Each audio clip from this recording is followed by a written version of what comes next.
Hey guys, and welcome to the Working Money Channel. So some interesting news from Down Under brought to us by Michael at Val5 Links. Mayor Tom Tate has stated on Monday that city residents might pay taxes and rates using cryptocurrencies in the coming months or years. So this has to do with news coming out of the Gold Coast in Australia. The Gold Coast is one of Australia's leading cities in terms of cryptocurrency acceptance. Mayor Tom Tate stated on Monday that city residents might pay taxes and rates using cryptocurrencies in the coming months or years, despite the fact that skeptics and experts cite volatility as a big concern.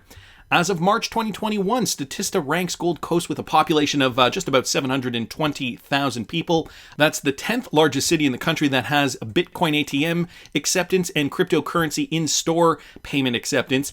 He says, why can't we pay interest rates in cryptocurrency if the associated risk is low? And this is what I've been saying, right? You know, the cryptocurrency, the Bitcoin, let's say you got into Bitcoin back in 2017 and you want to pay 2022 taxes with it. Well, the amount that you put in 2017 has grown exponentially. So, your tax bill is going to be a fraction of the price if you pay using Bitcoin. According to the mayor, allowing cryptocurrency payments sends a message that we are creative and attract a younger generation. He also believes in the potential of cryptocurrency real estate, as it's mentioned down here. And from what I understand here, is a fairly popular mayor. He just got voted in for his third term back in 2020. He noted that the adoption of crypto has not yet been confirmed, but they are merely looking at the next level for payments. So kind of similar to what they're doing in El Salvador, allowing users to utilize Bitcoin for payments in certain facets of life. So why not your taxes and interest? Interesting to say the least. Wanted to thank Michael for pointing that out to see what's happening in other parts of the world. And so I also saw this, guys, from Matthew Liny here on Twitter. This has to do with MoneyGram, and we know that they are partnered with Stellar. Well, now they have formed a new partnership. They partnered with Stellar's blockchain to create a stablecoin-based payment platform. So on top of cross-border transfers, MoneyGram has teamed up with the Stellar Blockchain Foundation to develop a stablecoin-based payment processing platform. The decision comes as payments are becoming more common in emerging economies and also as stablecoins face increased scrutiny. Holders of Stellar wallets will be capable of sending Circle's USDC coin to receivers who can cash out the USDC for fiat money via the MoneyGram network. So MoneyGram is looking to be the bridge between fiat and the crypto world, as you guys may have guessed here, considering MoneyGram did have that initial partnership with Ripple. Since the lawsuit, they had to kind of dissolve that, and now they've moved on to Stellar.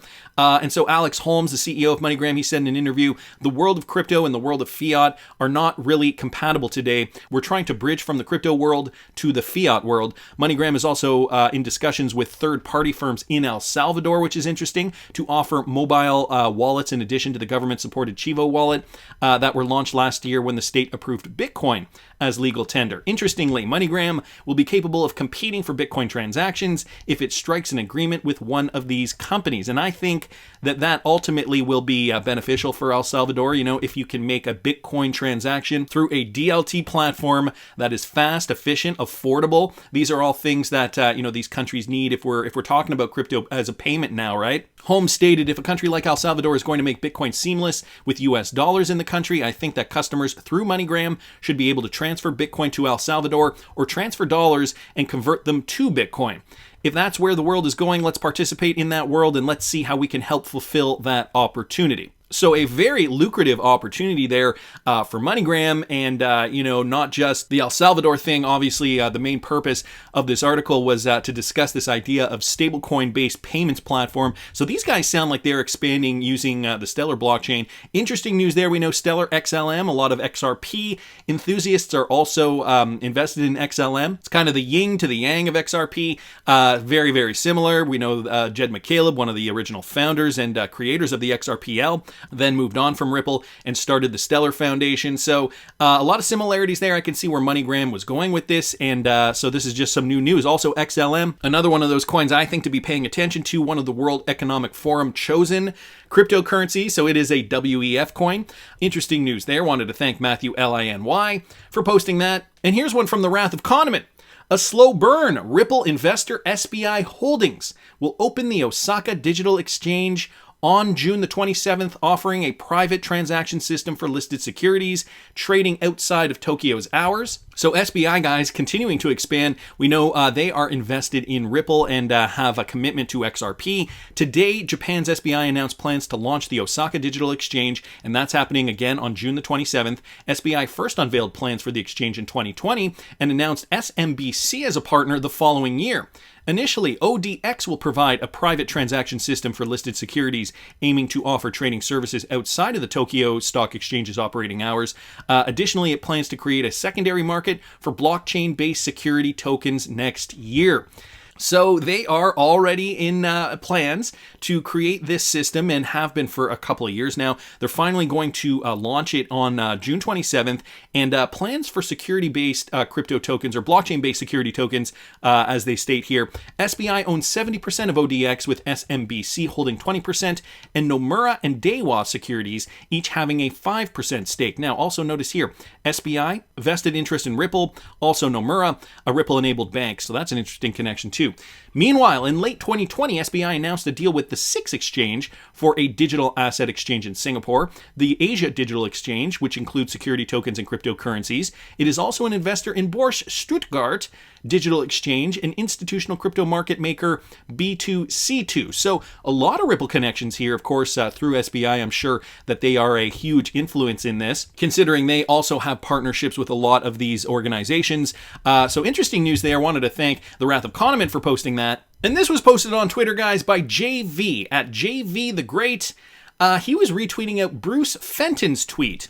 And so this tweet was an older tweet back from January of 2021. He goes on to talk about the Ripple SEC lawsuit.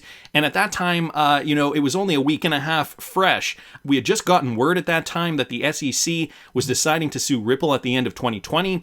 And so Bruce Fenton at that time, he wrote this: the SEC doesn't need to prove it is a security in court. They need to prove their case against Ripple and executives in court, but they don't need to prove something is a security. The SEC has the authority to interpret rules and definitions. Their guidance stands unless overturned. So this, again, coming from Bruce Fenton, and I did a video a few weeks ago, it could have been a couple of months ago now. With regards to Bruce Fenton, we were trying to figure out who this guy was, and if you guys didn't catch that video, I will link it up here in the top right-hand corner. Clearly, he has some kind of vested interest to smear Ripple. Jeremy Hogan, though, chiming in here, whoever this is has it exactly wrong. Just take everything he says, travel into opposite land, and he is spot on. So Jeremy Hogan very critical of Bruce Fenton's statement here. And Bruce lashing back, you are a lawyer and you are claiming that if the SEC says something is a security that exchanges can sell it anyway? Can you put that into writing? Jeremy Hogan lashing back, yes. And then he quotes, when the SEC says that something is a security, exchanges can still sell it. See the discussion in Tetragon versus Ripple for why that is. And so he links this statement here with regards to the Tetragon case, which I'm not going to read, but I will link it in the description for you guys. So it's interesting. Apples and oranges, comments Bruce Fenton. I'm talking about unregistered crypto exchanges. And then CME at the top chimes in here. It's the same for any exchange. The judge has clearly stated that the enforcement action is just an allegation until the court makes a determination. So here's what we need to know. The SEC's decision to file the enforcement action against Ripple initiated a process by which the district court, not the SEC, will ultimately determine whether XRP is a security on a current and going forward basis. So it's up to the court to determine the security status and not actually the SEC. While the SEC has taken the litigation position that XRP is a security, it left the final resolution of whether it is, in fact, a security to the district court. The act of filing the enforcement action is not itself the act of deciding something officially, especially a final decision by a court or administrative agency. As contemplated by Blacks, nor is it akin to a judicial decision settling and ending a controversy. So that is the final answer. The suit alleges that Ripple did not register the sales of XRP as a security. Ripple argues it doesn't need to register because XRP is not a security. So now the burden of proof is on the SEC to prove to the court that XRP is a security, or the SEC loses its case against Ripple. So that's how the law works, and I'm so glad that Jeremy Hogan and CME at the top came in here on Twitter just kind of lashing back at Bruce Fenton's argument here. And I'm mentioning this because, it's important to make that distinction. And something else just happened, which I'm going to get to in a second. First, I just wanted to mention this too, with regards to the bill, the timing of the release of the Loomis Bill, and I did a video on that, talking about the bill in more detail. If you guys didn't catch that video this morning, I will link it up here in the top right-hand corner for you. The timing of the release of the Loomis draft bill and the conference in the Ripple matter tomorrow is propitious. Surely, the highlighted part of the definition of digital assets applies to XRP, like in so many countries, and not the term security. So he brings this part up in terms of the bill. Digital asset. The term digital asset means a natively electronic asset that confers economic, proprietary, or access powers and is recorded using cryptographically secure distributed ledger technology or any similar analog, and includes virtual currency and payment stablecoins, and may comprise other financial assets such as ancillary assets and securities. So they're incorporating securities in this definition. I think by splitting the regulation between the SEC and CFTC is more relevant, so they're talking a little bit about the bill, and if you guys want to hear more about that, I urge you guys to watch this morning's video. Many here have been putting in their 2 cents as to what this bill means. Language still a little clunky, but I think we're getting closer and closer to see where the US government is going with regards to cryptocurrency regulatory clarity. So then this happened, guys, and this was the point I wanted to bring up, because I think now what the SEC has decided to do, their decisions are probably now have been influenced by the 1.5 year long Ripple SEC battle. So this one brought to us by Martin Volk here on Twitter. SEC legal action over BNB token prompts fears over which altcoin is next. So yes, the SEC is taking Binance's BNB token to court. So I'm going to tell you guys what I think about this. Let's just get some of the details. The SEC has opened an investigation into Binance to determine whether its BNB token was a security offering when sold in 2017. Specifically, the watchdog is examining if BNB's initial coin offering met the definition of a security sale without registration. A Binance statement on the matter reframed the situation as an ongoing conversation with the SEC, adding that the firm continues to meet all regulatory requirements.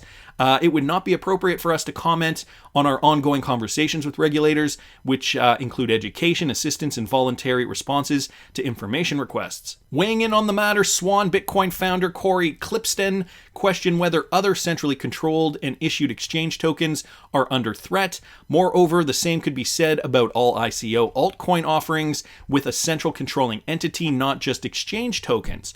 So he wrote this: will the SEC investigation of Binance affect other centrally controlled and issued exchange tokens that were clearly marketed and sold as profit-making opportunities? And how are they classifying this, okay? That is the other question.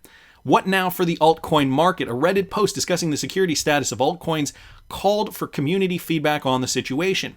Based on the relatively low upvotes on any comment, it's logical to assume the community is somewhat divided on what will happen next for altcoins, or indeed which token is next. So I'm actually quite surprised that we're not seeing more money flow into coins that are likely going to get the clarity. But I do think that once we get clarity for Ripple's XRP, I think that will give investors more confidence to invest in something that has already, gone through court, like I've talked about before. If XRP finally gets that clarity, and now we're faced with this Binance coin in court, okay, so which altcoin is next, right? Which of the 19,000 plus altcoins is going to be next? Are you willing to take a gamble on that?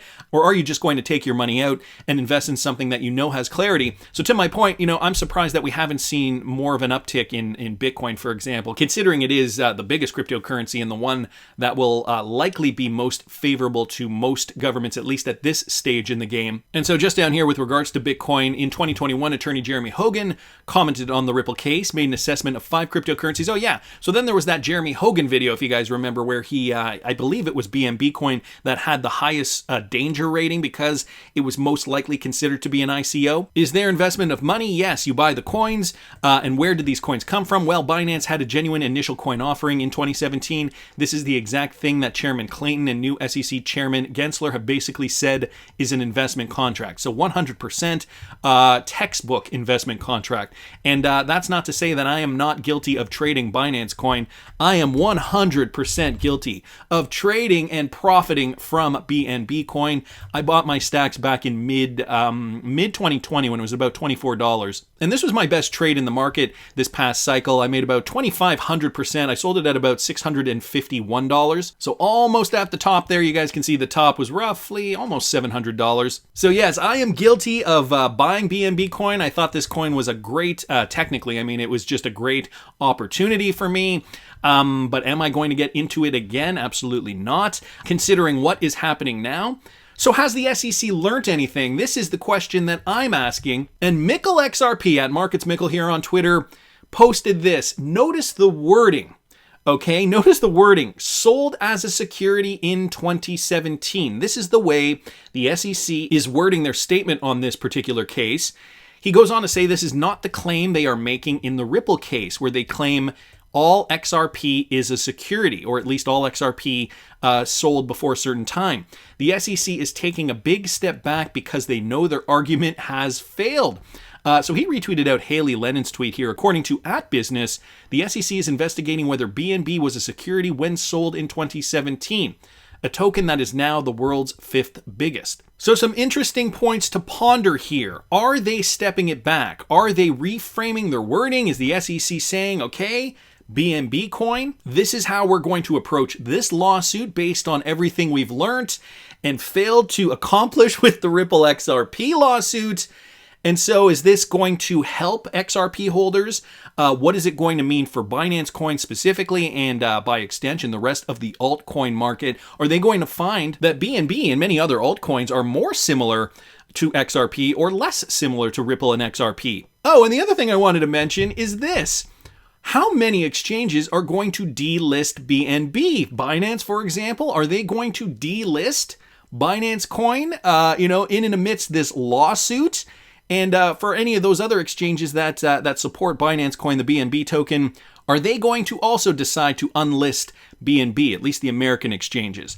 All interesting questions, all things that make you think, they did it with XRP, and if they don't do it for BNB, that gets me really suspicious. That's just my opinion, but I want to hear what you guys think. Please subscribe to the channel if you haven't already. Like the video if you like the content I'm providing. I always love hearing your comments.